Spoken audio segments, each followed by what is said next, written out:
الحمد لله رب العالمين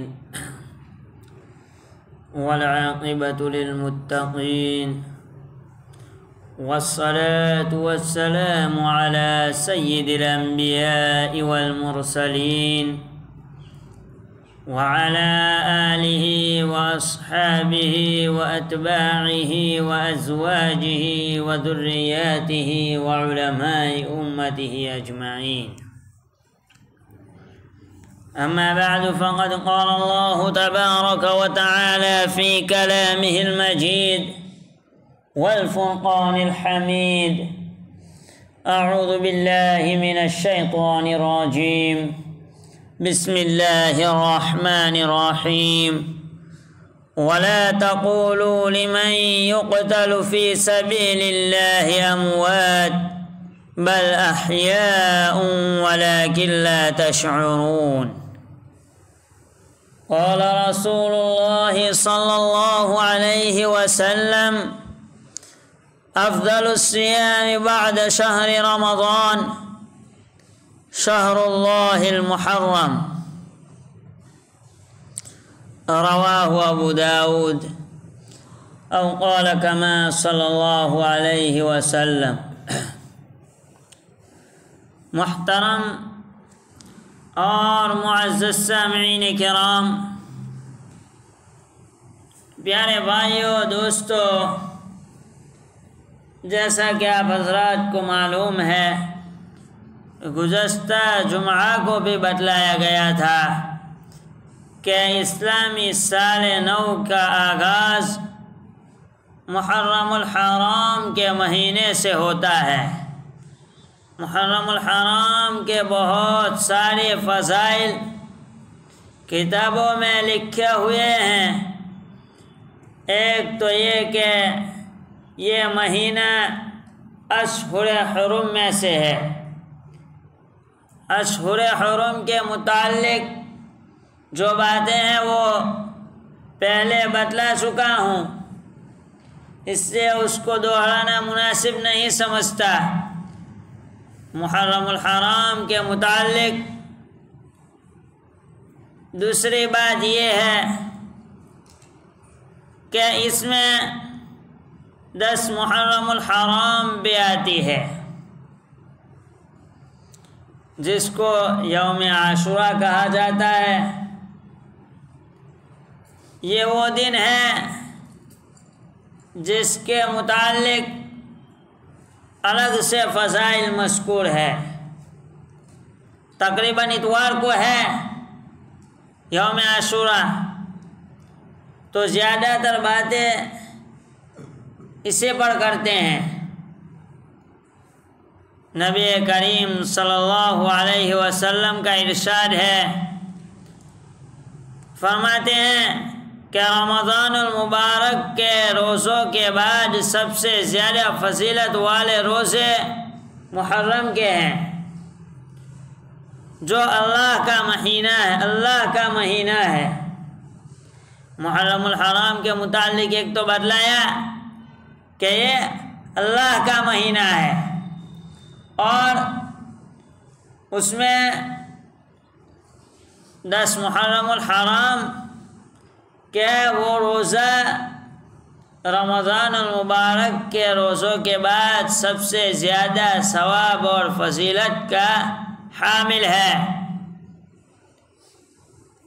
اس ماہ مبارک میں مطلقاً کسی بھی دن روزہ رکھنا رمضان کے بعد سب سے افضل روزہ شمار ہوتا ہے۔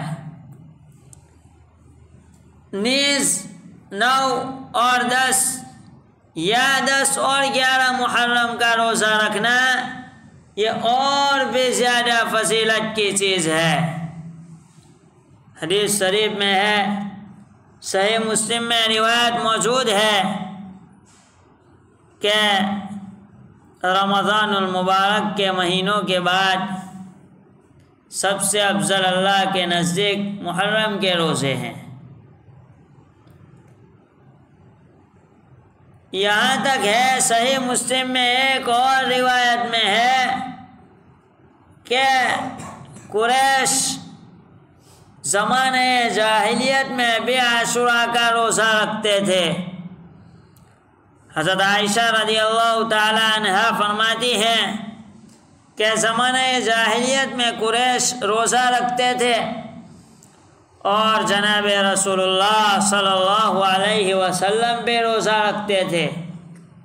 نبوت ملنے سے پہلے جب آپ صلی اللہ علیہ وسلم نے مدینہ منورہ کی طرف ہجرت فرمائی تو وہاں بھی عاشوراء کا روزہ رکھا جاتا تھا، اور حضرات صحابہ کرام رضوان اللہ علیہم اجمعین بھی روزہ رکھنے کا اہتمام کرتے تھے۔ نبی کریم صلی اللہ علیہ وسلم نے حکم فرمایا تھا صحابہ کرام رضوان اللہ علیہم اجمعین کو۔ پھر جب ماہ رمضان میں روزے رکھنے کی فرضیت کا حکم آیا تو آپ صلی اللہ علیہ وسلم نے لوگوں کو اختیار دیا کہ اب اگر کوئی شخص روزہ رکھتا ہے تو وہ ثواب کا کام کرنے والا ہے، اگر روزہ نہیں رکھتا ہے تو گنہگار نہیں ہے۔ حدیث شریف میں یوں ہے کہ من شاء صومہ ومن شاء ترکہ، کہ جو چاہے عاشوراء کا روزہ رکھے، جو چاہے عاشوراء کا روزہ نہ رکھے۔ مذکورہ حدیث سے معلوم ہوتا ہے کہ ہجرت سے پہلے بھی آپ صلی اللہ علیہ وسلم روزہ رکھتے تھے، اور ہجرت کے بعد دوسروں کو بھی تاکید فرمائی تھی۔ عاشوراء کے روز 10 محرم الحرام کو کتابوں میں لکھا ہے کہ حضرت موسیٰ علی نبینا علیہ السلام کو اور ان کی قوم کو فرعون سے نجات ملی تھی۔ یہی وجہ تھی کہ یہود بھی 10 محرم کو روزہ رکھنے کا اہتمام کرتے تھے۔ پھر جب نبی کریم صلی اللہ علیہ وسلم ہجرت کر کے مدینہ تشریف لے گئے اور دیکھا کہ یہاں یہود بھی روزہ رکھتے ہیں تو ان کو وجہ پوچھی گئی کہ آپ کیوں روزہ رکھتے ہیں؟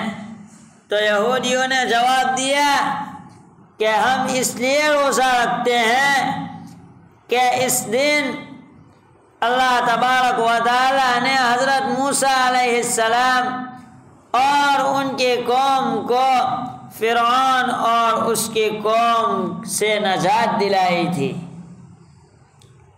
اور جو غلامی اور ضلالت کی زندگی گزار رہے تھے اس سے سبکدوش کیا تھا۔ تو نبی کریم صلی اللہ علیہ وسلم نے یہ بات سننے کے بعد ارشاد فرمایا نحن احق بموسیٰ منکم، یا یہ کہ نحن اولی بموسیٰ منکم، کہ ہم سیدنا موسیٰ علی نبینا علیہ السلام کے تم سے زیادہ قریب ہے، کہ حضرت موسیٰ علیہ السلام کا دین بھی سماوی دین تھا اور حضرت موسیٰ علیہ نبینا علیہ السلام بھی نبی تھے۔ تو اس اعتبار سے یہ کہہ لیجئے کہ ہمیں حضرت موسیٰ علیہ السلام سے عقیدت زیادہ ہے یہودیوں کے مقابلے میں، اس اعتبار سے کہہ لیجئے کہ ہم حضرت موسیٰ علیہ السلام سے زیادہ قریب ہے، تو ہم زیادہ حقدار ہیں کہ 10 محرم الحرام کو روزہ رکھے۔ اور دوسرے حدیث میں ہے، مسلم شریف کی روایت ہے، حضرت ابن عباس رضی اللہ تعالی عنہما فرماتے ہیں کہ جب حضرت رسول اللہ صلی اللہ علیہ وسلم نے عاشوراء کے دن خود روزہ رکھا اور صحابہ کرام رضوان اللہ علیہم اجمعین کو بھی روزے رکھنے کا حکم دیا، تو اس پر حضرات صحابہ کرام رضوان اللہ علیہم اجمعین نے عرض کیا کہ اللہ کے رسول صلی اللہ علیہ وسلم اس دن کی تو یہود و نصارہ بھی تعظیم کرتے ہیں، غالباً یہ عرض کرنا مقصود ہوگا صحابہ کرام رضوان اللہ علیہ مجمعین کا کہ روزہ رکھ کر تو ہم اس دن کی تعظیم کرتے ہیں، گویا ایک عمل میں ان کی مشابہت اختیار کرنے والے بن جاتے ہیں۔ تو نبی کریم صلی اللہ علیہ وسلم نے ارشاد فرمایا اگر اللہ نے چاہا تو اگلے سال ہم 9 تاریخ کو بھی روزہ رکھیں گے۔ حضرت ابن عباس رضی اللہ تعالی عنہما فرماتے ہیں کہ اگلے سال عاشوراء کا دن آنے سے پہلے خاتم الانبیاء سرور کائنات حضرت محمد مصطفیٰ صلی اللہ علیہ وسلم اس دنیا سے روپوش ہو گئے، اور آپ صلی اللہ علیہ وسلم کو اس پر عمل کرنے کی نوبت نہیں ملی۔ البتہ حضور اقدس صلی اللہ علیہ وسلم نے یہ بات ارشاد فرمائی تھی، اس لیے صحابہ کرام رضوان اللہ علیہم اجمعین نے عاشوراء کے روزے کے ساتھ 9 محرم الحرام کو یا 11 محرم الحرام کا ایک روزہ رکھا۔ اور یہ روزہ کیوں رکھا؟ اس لیے کہ غیروں کے ساتھ مشابہت اختیار نہ ہو۔ نصارہ اور یہود چونکہ 10 محرم الحرام کو روزہ رکھتے تھے اور حضرت موسیٰ علیہ السلام کی یاد میں، یا یہ کہہ لیجیے کہ حضرت موسیٰ علیہ السلام کو نجات ملی تھی اس لیے رکھتے تھے، تو صحابہ کرام رضوان اللہ علیہم اجمعین نے